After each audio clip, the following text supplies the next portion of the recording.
প্রিয় দর্শক, এতদিন যে আমরা ফ্যাটি লিভার থেকে সুস্থ হওয়ার জন্য যে কথাগুলো বলেছিলাম, সেই বিষয়গুলোকে যদি আমরা একসাথে সামারাইজ করি তাহলে আরও সহজে বুঝতে পারবেন। ফ্যাটি লিভার থেকে স্থায়ীভাবে যদি সুস্থ হতে চান তাহলে 5টি ধাপ যদি আপনি মেনে চলেন তাহলে ইনশাআল্লাহ দ্রুত ফ্যাটি লিভার থেকে সুস্থ হতে পারবেন। সর্বপ্রথম ধাপ হচ্ছে সুস্থ খাদ্যাভ্যাস, অর্থাৎ অস্বাস্থ্যকর খাদ্যাভ্যাস থেকে বেরিয়ে এসে সুস্থ খাদ্য গ্রহণ করতে হবে।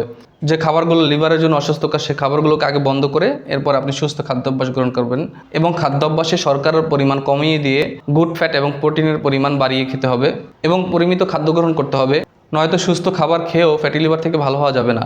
দ্বিতীয় নম্বর হচ্ছে রোজা বা ফাস্টিং। রোজা বা ফাস্টিংয়ের মাধ্যমে লিভারে যে ফ্যাট জমছে সেই ফ্যাটগুলোকে পুড়িয়ে ফেলতে হবে। এই জন্য আপনার সুস্থ খাদ্যাভ্যাস গ্রহণের পাশাপাশি আপনি রোজা বা ফাস্টিং করতে হবে।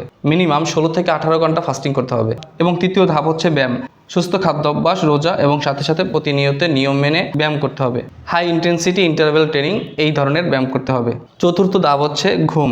আপনার সব কিছু ঠিক থাকলেও যদি আপনার ঘুমের পরিমাণ ঠিক না থাকে বা সঠিক সময় সঠিক পরিমাণ না ঘুমান তাহলে আপনার এই কোনো কিছু কাজে আসবে না।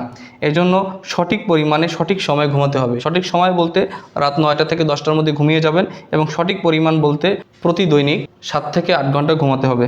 সর্বশেষ এই 4টি বিষয় পুঙ্খানুপুঙ্খানুভাবে মানার পরে এরপরে কফি এনেমা করতে হবে। কফি এনেমা কিভাবে করে এটা আপনি ইউটিউবে সার্চ দিলে আপনি সহজেই দেখতে পারবেন। নিয়ম মেনে প্রতি সপ্তাহে অন্তত 1 থেকে 2 বার কফি এনেমা করবেন।